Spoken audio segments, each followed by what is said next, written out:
Hi guys, this is gsnhome.com and here with a review of the Nokia 7 Plus. It was announced back at Mobile World Congress 2018 together with other 4 phones from Nokia as well, and it's got to be the best looking one for me. I'm not very passionate about the Nokia 8 Sirocco. I actually dig this one a lot thanks to its copper accents. That's the thing going for it. Available in black or white with the beautiful accents. It's a bit of a phablet at 6 inches, a high mid-range phone with a dual Zeiss camera at the back, Android One part of the package with a clean Android Oreo experience, and the price tag is $350. This is actually the first 18:9 aspect Nokia phone, so a bit of a premiere is happening here. It's got a clean Android and let's check it out. So as far as the design is concerned, it's simply beautiful on account of the very nifty copper integration into the frame, also the copper accents and a soft touch back which mimics ceramic. The phone is actually made of a solid block of aluminum, 6000 series, got a great grip, but it's very long, so you can forget about one hand usage unless you have really long hands and you're able to properly wield the device like I'm doing right now. It's got pretty comfy buttons on the side, it's got diamond cut edges, and the thickness is 7.99 millimeters while the weight is 183 grams. If you also add the camera, it can go up to as high as 9.55 millimeters. Just as a quick comparison, for example, the Asus Zenfone 5 measures 7.9 millimeters and weighs 155 grams, so that one is much lighter. It's got a premium build for sure. It's got a nice looking front panel. It's a pretty phone, not very comfy with one hand usage, but I'm totally loving those accents, and the copper approach is a killer and it's unique on the market right now.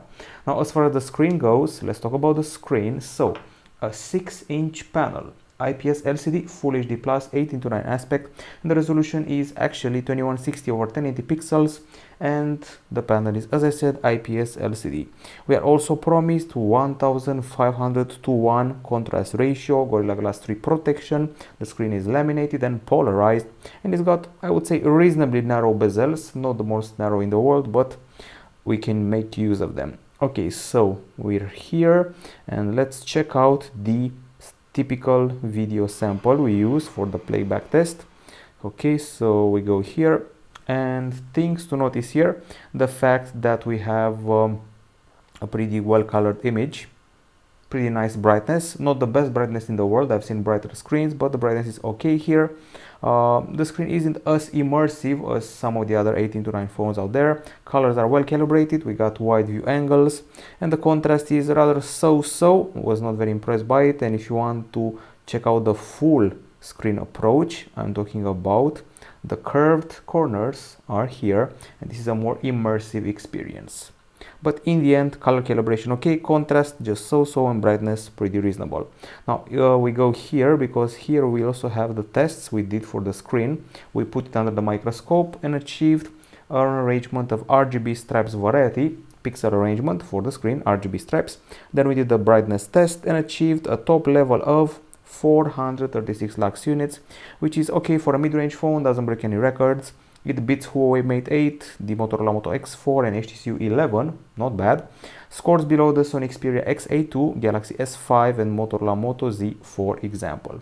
Now if you want to perform tweaks for the screen, you can go here. You got display, you got brightness level, you got a night light with an intensity slider, you got adaptive brightness, and we also have, let's turn it up actually bit more, okay, and we also have wallpaper, sleep, auto rotate, font size, display size, and ambient display plus tap to wake. So ambient display works like this: you put the phone on the table, you want to see what's new, lift it up, and you'll be able to see the time, notifications, and other things happening on the device. So this is the screen in a nutshell, pretty solid, although wouldn't have hurt to be brighter. Now as far as the other hardware is concerned, we're dealing here with a Qualcomm Snapdragon 660 CPU together with 4 GB of RAM. This is the kind of setup you would see on maybe the Asus Zenfone 4. So Snapdragon 660, 4 GB of RAM, and the Adreno 512 GPU. As far as the storage is concerned, it's 64 GB plus micro SD, and of those about 15 GB are being used, and the micro SD uses the SIM slot, the second SIM slot. We don't have lag, we have a pretty fluid experience no matter what you're doing, how many notifications and updates you're performing. you'll be very happy with the result. No lag, pretty fluid. We played the game Granny and also something called Last Battle, which is supposed to be a clone of PlayerUnknown Battlegrounds, so not bad. It can handle the games like a champ. There is no overheating, so there's that. And let's see Riptide GP Renegade, our typical benchmark game. You can turn the graphics all the way up, and this phone will not overheat. That's good news. Gaming is looking pretty fine here. You can see the pretty nifty shadows, lights, frame rate, spot on. Nokia 7 Plus handles gaming quite well, which means it's a pretty solid rival for the Sony Xperia XA2 Ultra. They're pretty much competing in the same area. Now, it's time to check out some benchmarks. We also did those. We have them all here. If you want to talk about Antutu, Geekbench, and so forth, we have them. So, this is the result in Antutu 7. We scored above the HTC U11 Live, Sony Xperia XA2, and the Motorola Moto X4, but also below the Huawei P20 Pro. In the Antutu 10 test, Antutu 6, we beat the Huawei Mate 8 but scored below the Huawei P9 Plus and also the iPhone SE. We also did a Geekbench 4 test. I'm going to have to look for it here somewhere. Voila. So Geekbench 4. This one I'm going to take into account the multi-core subtest, which is actually very good. Places the phone on the 19th spot, beating the iPhone 7 Plus, which is a wow. Also the Huawei P10 Plus, and scoring below the Nokia 8 and the Huawei P10, but in the end not bad. Even the GPU fared quite okay. We did a bunch of tests for the GPU like the slingshot and so forth, and in those you were able to achieve a score of 2013. You can see slingshot here, and overall I would say that we're beating the Motorola Moto X4 1 + 2, but score below the LG G6 and the Motorola Moto Z. Great benchmarks, and it's basically on par with the 2016 flagship. Now, if you're wondering about overheating, we have that covered. We scored 36.6 degrees Celsius when running GFX Bench, which is a pretty intensive benchmark.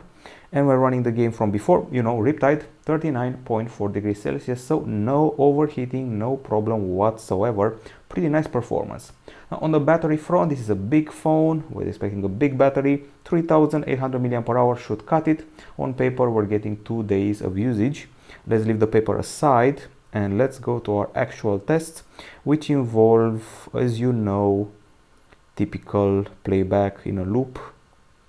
And here we go. So in the video playback loop test, we achieved 14 hours and about 13 minutes or so. So 14 hours and 13 minutes, that's what we achieved in that test, which is excellent, I would say. It beats the Samsung Galaxy A8 2018, Galaxy S7, Huawei Mate 9, scores below the Sony Xperia XA2 Ultra and the Xiaomi Redmi 5 Plus. But in the end, pretty impressive. One whole season of a TV show and then some.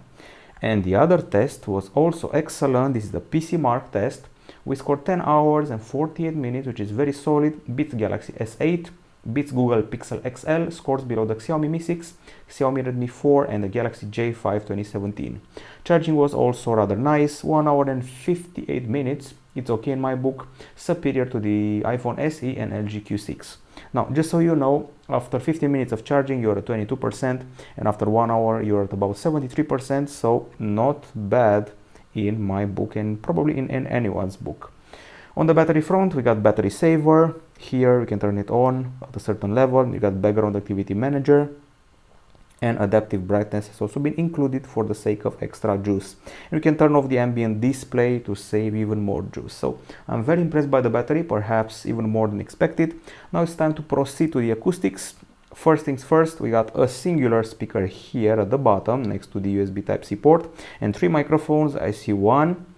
I also probably see one here. Nope, that's the SIM slot. I see one here too. So I spotted 2 microphones. Pretty sure there's a third one here somewhere hidden. Anyways, we know for sure we have 3 microphones. You'll see later on that they're excellent when filming. So the bottom side speaker isn't easily covered in landscape. You're left with quite a bit of it outside, so you won't cover it with your hand by mistake.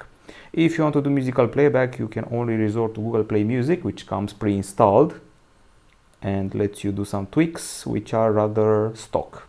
We got the equalizer, we got these custom genres, music genres and setups. and you can tweak stuff to your liking with sliders and options. We got a bass boost, we got surround sound, we got some reverb options. Pretty straightforward stuff. And speaking of straightforward, let's go straight towards the music listening experience. So here we go.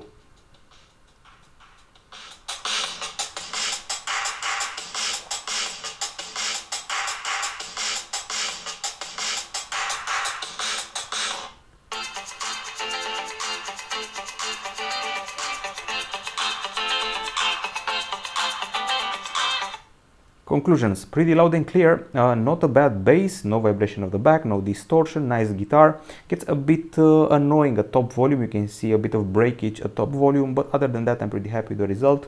There's no FM radio here, but there's an interesting thing. So we have these headphones which are bundled with the device. They can tangle very easily, which is annoying. They look pretty nice, they're slightly angled, they're premium built, they're very comfy, they have an excellent bass, a pretty excellent volume and excellent isolation. They only have one flaw, one drawback, and you're going to see it right now. They're not properly inserted. It's either this test unit or maybe all of them. So here we go. If you insert it like this, there's a bit of room left. They can easily be unplugged, and I actually unplugged it in other 3.5mm holes without a problem, but this one doesn't seem to want to go all the way, even when forced. Nope. Maybe something stuck in here, maybe not. In the end, it's very easy to pull out. That's its drawback. Okay, so in the end, I would say that the headphones are rather okay. Speaker is also okay. And let's go now to the decibel meter tests, which we should have here. So, decibel meter testing, here we go. We achieved 88.7 decibels at the front and the back of the phone when using our typical acoustic sample. It's superior to the HTC U11 Live, LG G5 and the iPhone 8. It's inferior to the Nokia 3 and the Xperia L1. If we play the game Riptide, we get to 100 decibels on the dot. It's a good result. It beats Huawei Mate 10 Pro, HTC U11, both of them flagships. Scores below the excellent Nokia 8 and Xperia X82 Ultra, but not by a huge amount. So everything is solid, minus the fact that I actually would have liked more some stereo speakers. On the camera front, things get stereo because there's two of them. Dual back camera, dual tone flash. So Zeiss optics are in the mix. We get a 12 megapixel shooter and a 13 megapixel shooter. The 12 megapixel one has 1.4 micron pixels, f1.75 aperture. The 13 megapixel one has a 1 micron pixel, f2.6. There is no optical image stabilization, but there is 2x optical zoom and also electronic image stabilization. For the selfies, 16 megapixel shooter at the front with Zeiss optics as well. It's time for some cleaning, provided we can actually do it. Okay, let's fire up the camera. I would say that the startup time is excellent. Now we go here and you can already see 2x optical zoom in action. So fast picture taking, pretty fast focusing, at least at first sight, and the options are, I would say, pretty straightforward. You got photo, panorama, pro, live bokeh and settings. You also have here a timer, HDR, and some extra options like picture in picture or the dual mode, which lets you shoot with the front camera and the back camera at the same time at your preference. Okay, now other than that, you can also shoot video in 4K. Let's see what else. So if you want to check out the pro mode, it triggers stuff like exposure, shutter speed, ISO, focus mode, and white balance. Those are the things you'll be playing with. Okay, so I guess it's time to put this aside and go to the gallery of photos. We've taken a huge amount and we are ready to show them to you. And by the way, you can also select the surround of the sound when filming. Now this is the gallery of shots I've taken. Many of the pictures are colorful and the phone has one major drawback. You'll see it in a minute. So we started off light in an alley, dimly lit. Then we got to bigger things, and here we have an example of with HDR and without HDR. With HDR things become brighter and the dynamic range gets set up properly.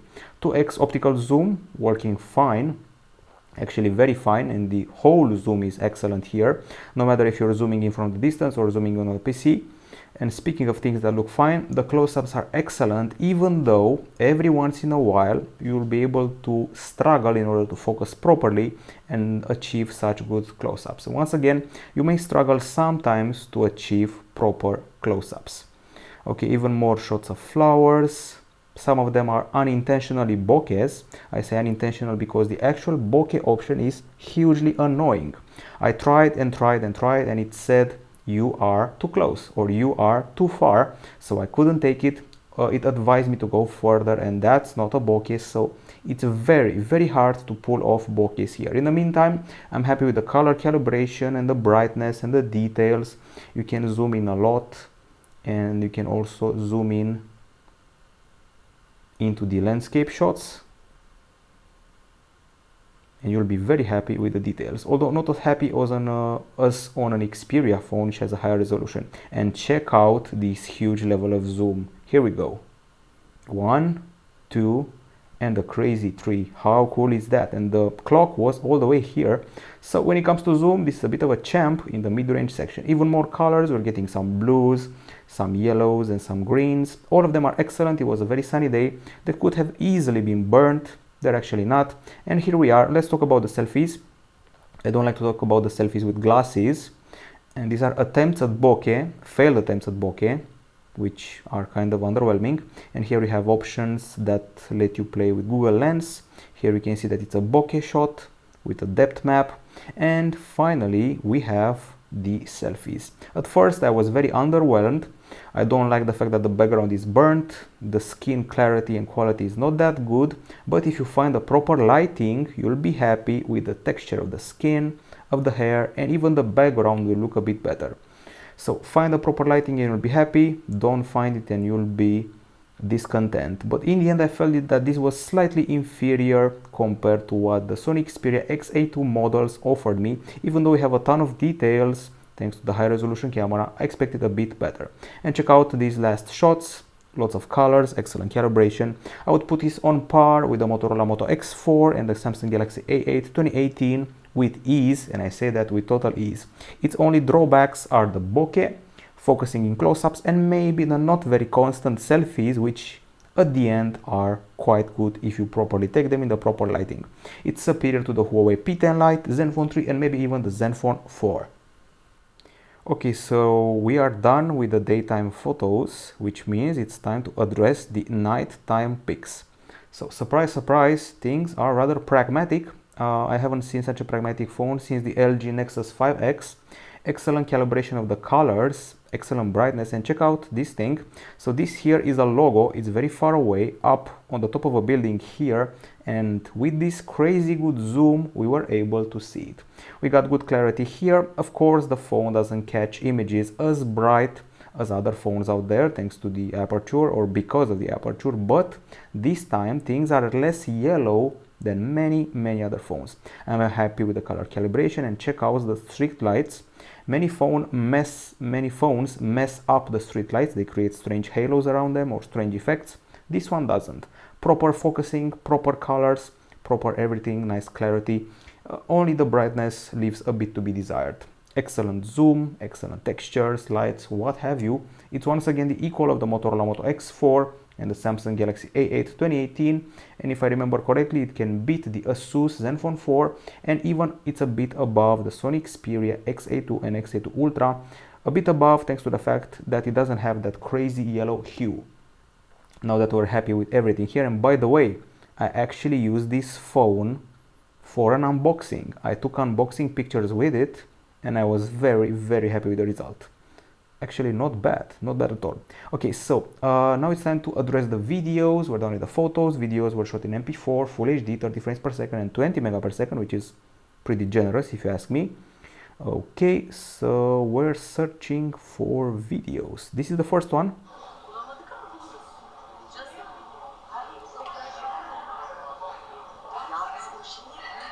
The highlight of the filming are certainly the microphones. They actually have surround. You can hear the ambience, you can hear the dogs, the people chatting, the wind. There was a very strong wind. In spite of that, things were excellent. This already feels like a very good concert phone. I like the fact that it has an excellent exposure calibration, excellent brightness, excellent everything. It even shoots in 4K. One more shot of the building. It zooms in excellent fashion. The green is a bit too vivid, but I've seen worse. It never loses focus, another big plus. And here we go. Also did a test.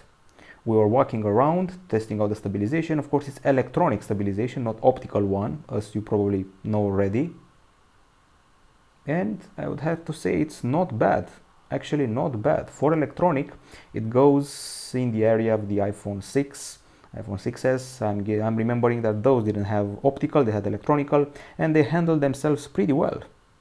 This for me is a clear concert phone. It's the kind of phone we're going to use for concerts because it has a fantastic set of microphones, excellent clarity, can handle the shade, the sun. It's maybe unequal for the Samsung Galaxy A8 2018, and sometimes it feels like one of those Sony Xperia XZ flagships, not even exaggerating. I would call it top 3 filming 2018 mid-range or not. So that's an excellent zoom, colors, clarity, and one of the best microphones I've heard and seen recently. We also have a 4K video and you'll see everything in a full text review. Now let's see how it filmed during the night. Now, as far as the low light video capture is concerned, we have here a bunch of shots for you. I'm going to start with this one here. So first things first, this has got to be one of the first chapters where the phone is finally underwhelming in the camera department, but let's see more relevant clips like this one here.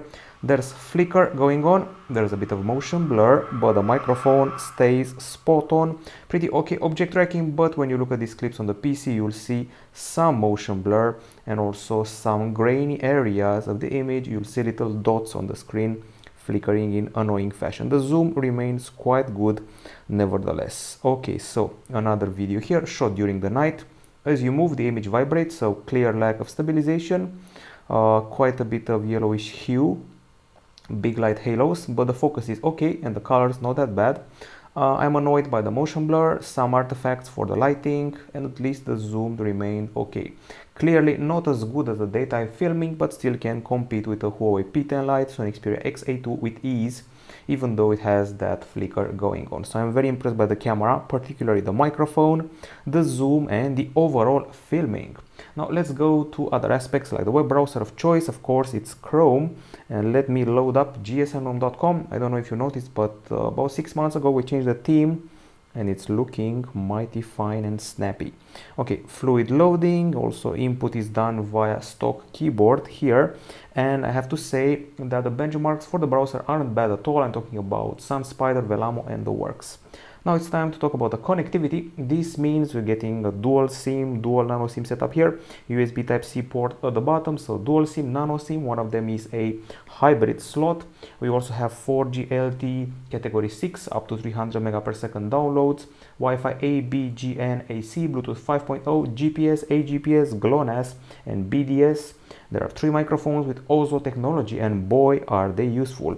Calls were ultra loud and clear, best noise cancelling I've had the benefit of using over the past years. Great microphones, and also great were the results achieved in the speed test, which we have here. So on 4G we got up to 93.2 megabits downloads, 62.6 megabits uploads, and on Wi-Fi 225 over 25.4, that's download and upload respectively. We are well within regular parameters, if not a bit above them.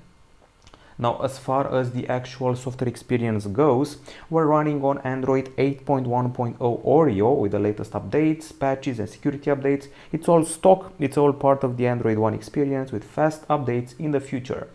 We have notification dots, we have these extra options which are triggered once you keep pressed on an app, inspired by the iPhone's 3D Touch. Other than that, we get here Google Feed on the leftmost home screen, and here we have the news, we have the weather, and other extras available for those interested in sports and more. Well, if you swipe up, you will trigger the app drawer, pretty similar to what we saw on the Google Pixel phones, for example. And if you drop down with a swipe down, you see the notifications and quick settings with a very clear and clean interface. So Nokia hasn't tweaked anything here except for the camera UI. Keep the home screen pressed, you'll be treated to the wallpapers, widgets, and home settings. Widgets are all stock, pure, vanilla, Android uncut. and here some of the other options related to the home screens. Okay, now if you want to get into the nitty-gritty, go to the security, which is located here, security and location. Other settings are pretty straightforward. You got your network, connected devices, apps, battery, display, sound, storage, and accessibility, which is quite useful for people with impairments. We got select to speak, talk back, text to speech, magnification, color correction, high contrast, and so forth. But security is the core of this section of the review. I'm going to go with fingerprint, set up screen lock, fingerprint and pin. Be advised, use something more than 1, 2, 3, 4, I beg of you.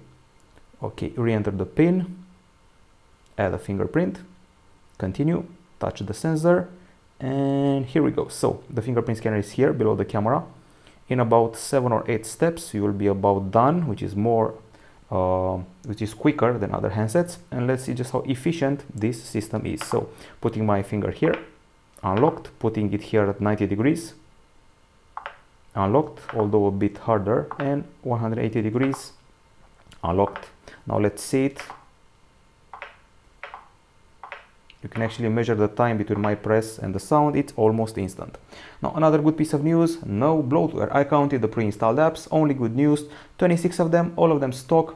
We got your calculator, your calendar, your Chrome, contacts, there's Drive, there's Duo, Files, Gmail, there's Hangouts, also Keep, Maps, Messages, Play Music, Play Games, Play Books, Play Store, and that's about it. Okay, so I guess it's time for the verdict now. So the verdict, on the Pro side, we have here a very sexy phone, which is pretty unique thanks to the whole copper thingy. It's got a pretty okay display as far as brightness goes, solid benchmarks and performance, a great battery, a clean OS with the latest OS available, loud speaker, very good camera in colors, details, zoom and video, and a fantastic microphone to boot. Now those were the pros. Now on the cons, the Nokia 7 Plus is a bit long for comfy usage. Bokeh was not exactly effective. The back side draws a bit of grease. The close-ups with the camera take a long time to focus. Contrast for the screen was rather so-so. The headphones had a weird connectivity. The selfies were not exactly constant, and the low-light video should have been better considering the rest of the camera's behavior. In the end, for me, this already is an award-winning phone here at gsm.com. It gets the award for best microphone and best filming for a mid-range handset, which was not expected.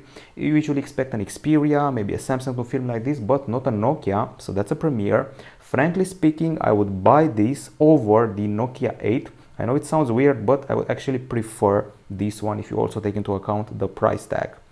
So overall, a solid rival for Samsung Galaxy A8 2018, Sony Xperia X82 Ultra, and it even beats the iPhone 7 Plus in a benchmark or two, so that's nice. Best thing about it, the microphones and the filming, and also the very clean software. This is it from gsm.com. This has been the review of the Nokia 7 Plus. We have more Nokias coming up for review, so be advised, stay on our channel. We'll be back very soon with reviews. Bye bye.